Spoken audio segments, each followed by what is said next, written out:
प्रियंका गांधी वायनाड से चुनाव लड़ने जा रही हैं।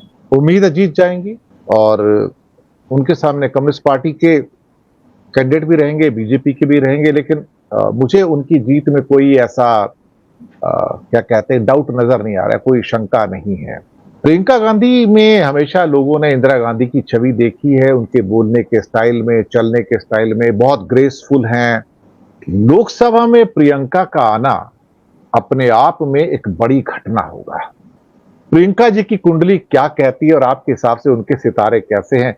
फिलहाल तो सितारे चढ़ते दिखाई दे रहे हैं। अगर लोकसभा में आ रही हैं तो इसका मतलब है कि वो चढ़ता सूरज तो है, तभी वहां पर आ रही है और पब्लिक लाइफ में अब एक्टिवली आ रही है। बिल्कुल जी सर। प्रियंका गांधी जी की जो कुंडली है मिथुन लग्न और वृश्चिक राशि की कुंडली है। वायनाड से वो चुनाव लड़ने जा रही हैं। आपने सही कहा, वहां पर जिस तरह का समर्थन कांग्रेस को है और राहुल गांधी जितने वोटों के व्यवधान से जीते थे, तो प्रियंका गांधी बड़े आराम से वहां जीत जाएंगी। सूर्य में राहु का अंतर है इस वक्त, और सूर्य की जो महादशा है अभी जो चल रही है उनकी, सूर्य का अपने ही नक्षत्र में संबंध, सूर्य का सूर्य में ही है। तो सूर्य की महादशा में उनकी प्रोग्रेस और उन्नति का योग तो उनका बना हुआ था, पॉपुलैरिटी भी उनकी बढ़ी है। लेकिन मैं समझता हूं सीजन पॉलिटिशियन बनना पड़ेगा उनको, अगर राजनीति में वो स्टेबल करना चाहती हैं तो। यानी जैसे आपने कहा कि वो भाषण देती है फिर चली जाती है पर्दे के पीछे, इस तरह से नहीं चलेगा। तो अगर वो चुनाव जीत जाती हैं, अगर क्या वो चुनाव जीती जाएंगी वायनाड में, इसके बाद 2029 से जो उनकी चंद्रमा की महादशा शुरू होने वाली है, वो बड़ी चमत्कारी महादशा उनके लिए आ रही है। 2029 चंद्रमा की महादशा जुलाई 2029 से शुरू होगी।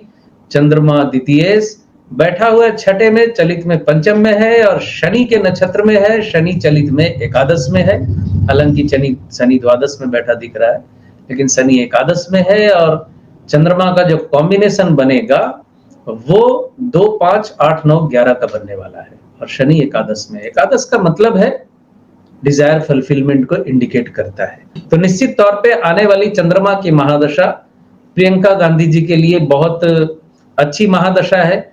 अगर वो निर्णय लेती है कि मेरे को राजनीति में फुल टाइम पॉलिटिशियन बनना है, तो फिर आने वाला भविष्य और समय उनके लिए उज्जवल है। जैसे कि मैं कर्म की परिभाषा को बहुत महत्व देता हूं कि आपकी सफलता के रास्ते में आपके कर्मों का भी बहुत महत्व होता है। आप अपने अच्छे समय को सोकर गुजार सकते हैं, आपको ईश्वर रोकने नहीं आएगा। आप अपने अच्छे समय में सो लीजिए, फोन बंद कर दीजिए, खिड़कियां दरवाजे बंद करके बत्ती बुझा के सो जाइए 2-4 महीने, तो वो सफलता आपका दरवाजा खटखटाएगी नहीं आकर, कोई नहीं आएगा। वो कहावत है कि सफलता दरवाजा खटखटाती है आके। तो कर्म वो सही दिशा में इस वक्त वो करें तो आने वाला समय भविष्य उनका उज्जवल है। 2029 से 2039 तक चंद्रमा की महादशा अपने लिए बहुत कुछ उनके लिए लेकर आ रही है। आने वाला समय उनके लिए काफी सफलतादायक रहने वाला है, क्योंकि चंद्रमा के बाद मंगल की महादशा 7 साल की, यानी 17 साल बहुत बेहतरीन होंगे उनके 2029 के बाद। और सूर्य की जो महादशा है, मैं जो व्याख्या कर चुका हूं कई बार कि कुछ नक्षत्र आपको प्रोग्रेस देते हैं, कुछ नक्षत्र नीचे ले जाते हैं। तो सूर्य की महादशा जिस ग्रह के नक्षत्र में है वो प्रोग्रेस देने वाला नक्षत्र है, यानी सूर्य के ही नक्षत्र में है। और सूर्य सत्ता का कारक होता है, सूर्य राजनीति का, पावर का कारक होता है। तो सूर्य की महादशा निश्चित तौर पे उनको और ऊपर लेके जाएगी। और वक्ता अच्छी है तो आने वाला भविष्य है उनके हाथ में, आने वाला भविष्य उनके साथ इंसाफ कर सकता है। यहां एक बात मैं उल्लेख करना जरूर चाहूंगा, 2027-28 तक राहुल गांधी जी की अंतरदशा जो है बहुत अच्छी है, मैं उल्लेख कर चुका हूं पहले भी। तो 27-28 तक उनकी अंतरदशा अच्छी है, उसके बाद की अंतरदशा बहुत फेवरेबल नहीं है उनके। ये प्रियंका की फेवरेबल हो जाएगी। हाँ, अगर वो इस वक्त मतलब फुल टाइम पॉलिटिशियन का डिसीजन लेती है तो ये विपक्ष के लिए, देश के लिए, क्योंकि विपक्ष का मजबूत होना भी देश के लिए बहुत जरूरी है। कांग्रेस के लिए, विपक्ष के लिए, देश के लिए ये एक अच्छी शुरुआत होगी। और निश्चित तौर पे एक महिला होने के नाते उनकी बात का प्रभाव ज्यादा पड़ेगा संसद में, जिस तरह वो बोलती हैं उसका असर भी पड़ेगा। लेकिन कई बीजेपी वालों ने बीच में बड़े बुरे कटाक्ष किए कि प्रियंका गांधी तो बूढ़ी हो गई हैं। ये कभी-कभी अपनी संवेदनशीलता भी खो बैठते हैं। एक महिला के बारे में आप इस ढंग की बात करते हैं, तो फिर क्या 75 साल के मोदी को क्या कहेंगे? वो भी बूढ़े हो गए, उनको कह सकते हैं क्या?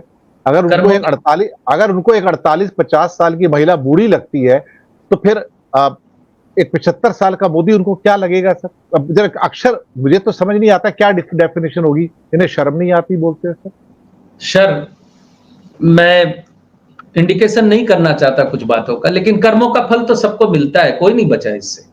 श्री कृष्ण जी भी नहीं बचे थे, उनको भी एक बहेलिये ने तीर मारा था और उनको इस देह को त्यागना पड़ा था। कर्मों का फल सबको मिलता है। ये कर्मों का फल ही है कि रैलियों में भीड़ नहीं होती, ये कर्मों का फल ही है, चारों तरफ दिख रहा है कि पॉपुलैरिटी किस लेवल तक गिरी है।